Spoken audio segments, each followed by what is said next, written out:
Alright. We're back, music makers. I hope you guys are doing great, getting the gigs, spreading the love of live music. Very important. We need it these days. So, this vlog is going to be, I just want to update you on my situation. Well, actually, I'm just venting. Is really all I'm doing is venting. It's a venting roundtable. The venting roundtable is what this is. So, anyways, I just wanted to share with you a couple little things that happened on this last weekend round. And I'm booked again this weekend, Thursday and Saturday night, at the Social, which is a great place. What a wonderful place to play. It's outside, it's airy, a big crowd. I think the full deck now, they opened up the full deck, probably holds 200 people. At least. Yeah, at least. Before it was maybe 100 people or something like that, but now they got that whole other side open. Yeah, they have two stages now. Yeah, and they have two stages. Yes, they have two stages. And so, which is good, because a problem that I noticed that they were running into in the last month, 2 months I've been working there, he gives it Rick or whoever, or Carlos, they give it a half hour, 30 minutes. So my set starts at, so the girl or the person that starts before me, I start at 4:30, right? It's 4:30 down. You start at 4:30. The downbeat is at 4:30. The person before me needs to stop at 4 o'clock. So it gives them like 15 minutes to get their shit off the stage, and then we got 15 minutes to set up. It's cutting a little tight, because some of us solo artists have more gear than others and whatnot. So yeah, but anyway, so what they did was they ended up making another stage. They put put a designated area, which is actually a pretty cool spot to have a stage. So I've been kind of doing on the other side of the patio. They do rotate. Yeah, I guess they rotate. They rotate. Apparently. Doesn't seem like it. Seems like the only one playing up there. Oh no, that other guy plays up there. Yeah. Okay, I don't want to say his name. So this is what happened. I'm venting a little bit this weekend. I had a couple little things that happened that I told you guys in a vlog about etiquette, stage etiquette. Well, the dimwit that plays after me got there an hour early, and I mentioned that in the other vlog. Got there an hour early and started, and then as we were breaking down, getting off the stage, there's a little area, a little couple stairs, like 3 or 4 stairs that you go down to go up to the stage. Well, we're breaking our shit down, and he's standing there like in our way getting the shit down. So he's trying to bring his shit on stage, and we haven't even finished breaking down and taking our shit off yet. That's what I'm talking about, etiquette. It's just disrespectful. I don't know what's wrong with this guy. I think he's just a couple French fries short of a Happy Meal. That was the first time. That was the first time. So yeah. I had another incident with the same guy. I'm not going to give out his name, but this guy's an idiot. So anyway, so I'm playing, and I just got through set up, and I'm not playing. I'm just getting ready to start, right? And this is on Thursday night of last week. Yep. And so I'm getting ready to start, but Kim had told me that she had to move the truck. I go, what? Nobody ever asked us, and I'm thinking right away, I bet you they got a beer truck or a food truck coming in, and it's right there where they would unload, in their parking lot. So, and the Suburban was there. Well, so I decided to get out, and I go, God, you know what? She has a hard time trying to move that thing. And it's a big truck. It's a big truck, and it's lifted, and you guys, I think, have seen it. I don't know if you have, but anyways, where was I at? I had to move the truck. She had to move the truck. So I got off the mic. I had like 3 minutes before I started. So I ran off the stage, went over to another thing, and I seen this little car. This I don't know what it was. Little Honda Civic or something. He has his gear in there, and the guy's got a lot of shit. He brings all his guitars too, which is I don't know. Anyway, so the guy just totally gets on my. He looks like a silver-headed Elvis Presley. Wears his hair like Elvis and silver hair, and Doesn't sound like Elvis though. doesn't sound like Elvis. No, he's got to really not putting him down, because you know what? It takes all kinds, and people do enjoy him. I'm sure. I He haven't doesn't been have a around. bad voice. No, he doesn't have a bad voice, but he has a very loungy. It sounds like he's. Yeah, like a piano man. Voice. Yeah, like he's sitting in a lounge. Oh, now that sounds bad. It sounds at like he's at a flamingo bar. Just those lounge acts. Kind of easygoing. Yeah, that you would see somebody playing Casey and the Sunshine Band on their keyboards. That kind of lounge act, kind of like thing. And he's got that kind of voice. Nothing wrong with that. Nothing wrong with that at all.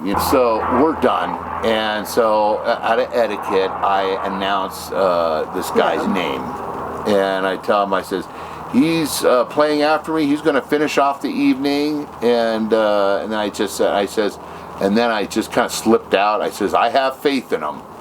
That he'll bring the music. Yeah, he'll pull it off and do a good show or whatever. Yeah. But because honestly, the reason why I said that, I'm not sure if he will. The guy's, he's got a couple screws. I don't know what's wrong with this guy. He's just annoying.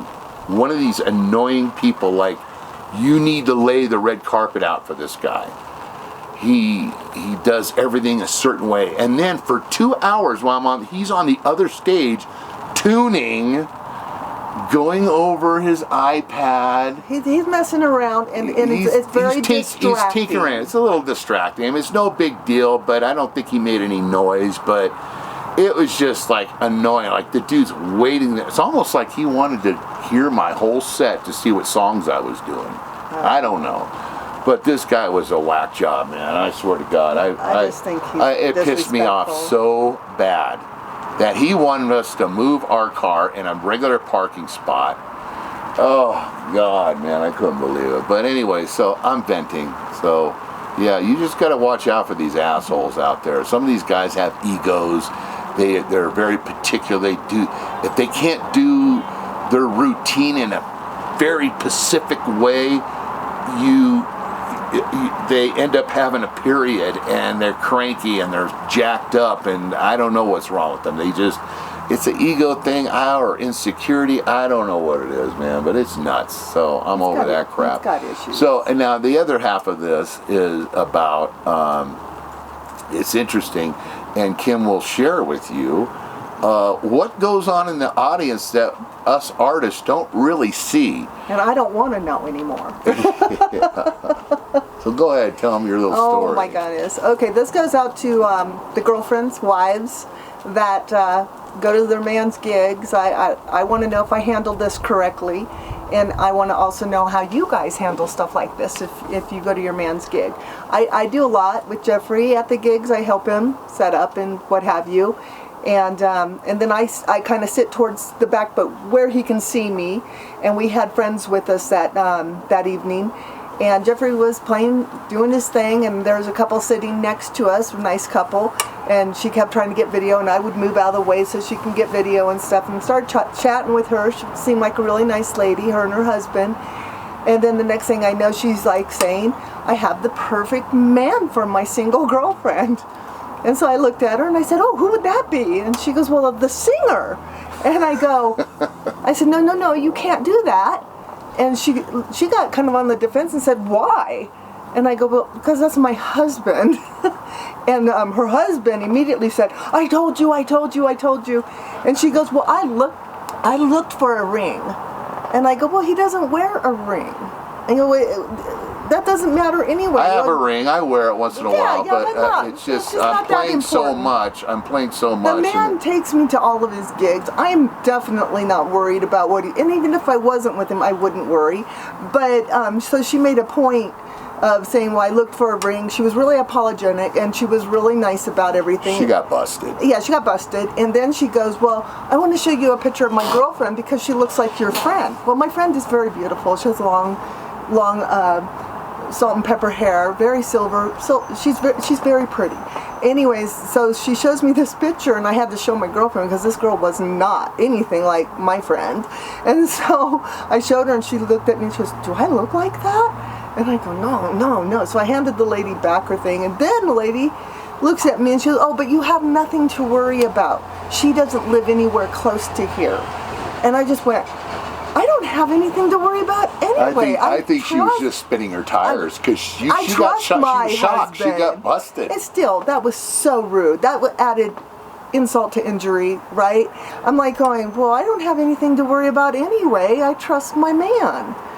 You know, but she did come up to the stage because I was helping him break down and stuff, and she did come up to the stage and apologize about 1 billion times to me, and she just felt like a tool because she's trying to line a date or trying to line or trying to what was she doing? Trying to hook her up with me? Yeah. She wanted to introduce you two because she's single and apparently you're single. And anyways, so that's one little incident that I was up against. That, you know, there are times I think I handled it pretty well. I didn't get mad at her. I told her not to worry about it. I've dealt with worse. That you don't have anything to worry about. I mean, I have girls all the time talking about my man while I'm sitting in the audience. I think it's wonderful. They all are like, wow. I sure wish I could hear all of this. She fills me in. I tell him everything. She tells me everything. You go, oh, you should have heard this one couple. Oh gosh, or these this two. one guy, girls. he was just freaking out over you. We have problem. I have a lot of the audience will come up to me and talk to me because I do realize who I am. I do help him out. She helps me out with the PR. Right. So it's good to have somebody kind of, you know, that's that represents you. That's your part of the entity, part of the entertainment that represents and does the PR. Even though I'm supposed to, you should go out there. I mean, I'm just. Well, I do that with you. I'll tries to tell me to go out there. Yeah, I'll break down for him and tell him to go mingle because there are a lot of people that want to meet him, and I think it's important that he mingles with the crowd, at least the ones that are interested in mingling. I don't know. It's like, you know, I look at it like this. You know, if I was getting paid $10,000 a show, yes, I would go out there just a way to build and talk to my fan base. But she's right. I mean, you got to build your fan base up, and people like it when you're approachable. It makes them feel special. Yeah. And so, you know, the little things that I deal with in the audience, he doesn't see. No.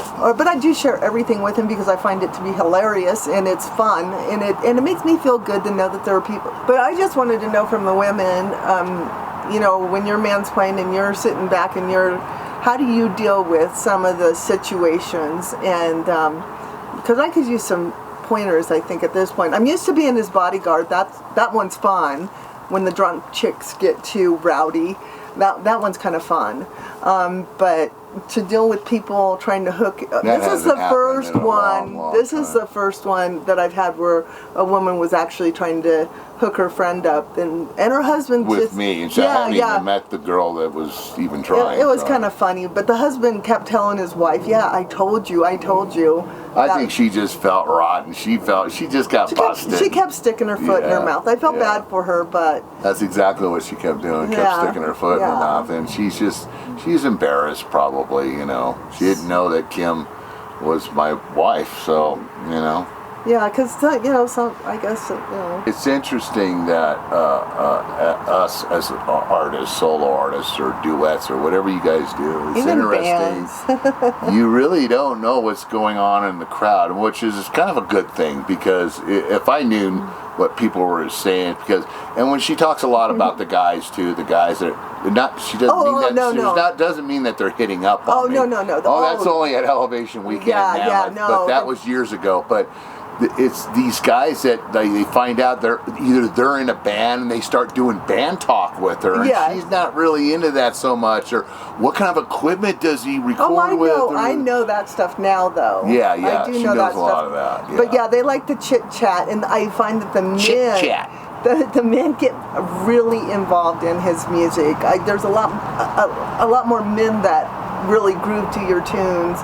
I mean, the women do too, but they're chitty chatty with their friends, and the men are just sitting there kind of going, hell yeah, you know, they're rocking out. They're having a good time. They like, everybody enjoys. It was a very interesting weekend. And then Saturday, I'll throw this before we end it.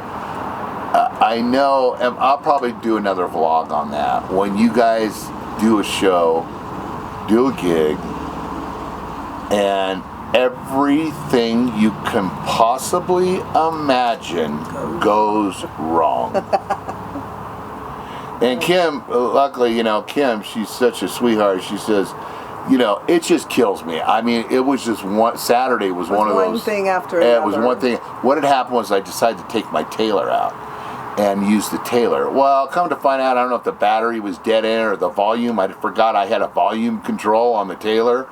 And I don't know, maybe that was down, but I was getting feedback. I'm going, fuck, this sounds like shit. It used to sound just as good over the PA as my Martin. So I just picked up some batteries today. I'm going to change the battery out.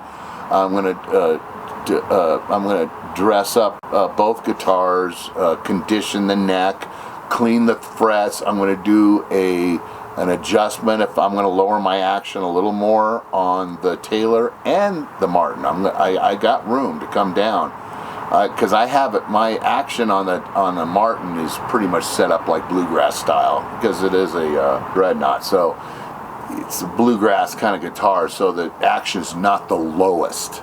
It's not high or anything, especially down at the neck or down at the nut, but I can lower it a little bit more and bring the action down and make it a little bit more easier to play and more glidey. But I mean, the thing sounds great. But anyway, so yeah, I'll do a separate blog on that on when everything goes wrong, and I'm sure you guys can all relate.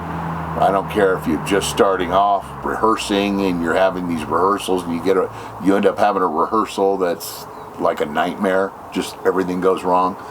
Well, it's 10 times that when you do a show, when you do a performance, and every little thing, shit, your book's coming apart, they can't turn the pages of the book. I think that was the first time I'd been up on the stage that much. I know.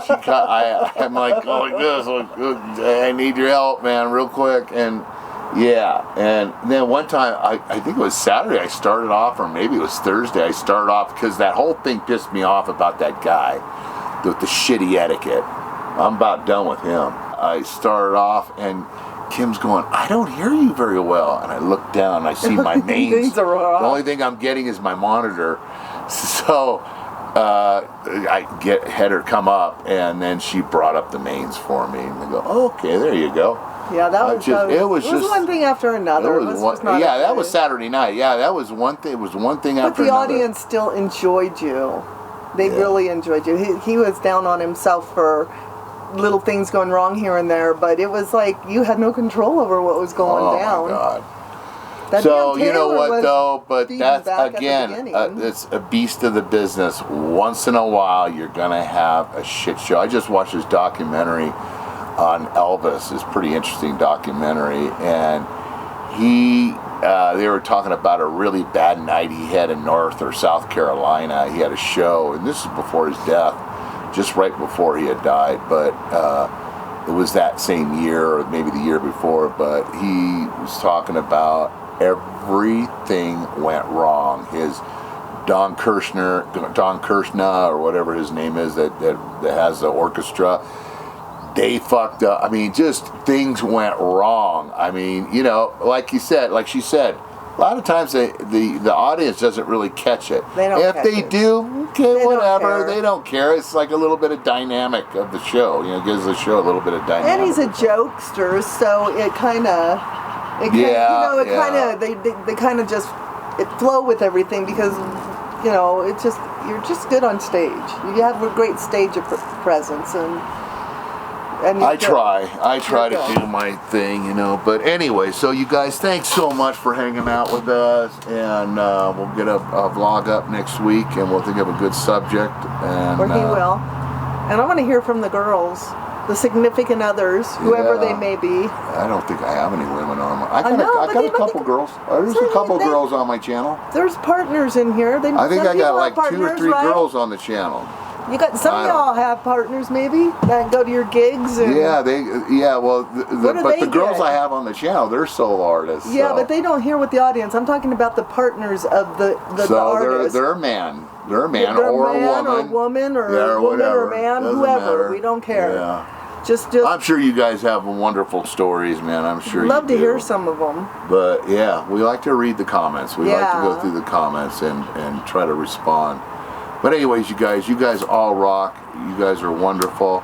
I thank my wife, No. my beautiful wife, deeply and dearly for helping me out, because she is such a big help when I have to do this. I mean, I can do it all myself, but it's so nice when you have a significant other to help you out that believes in what you're doing.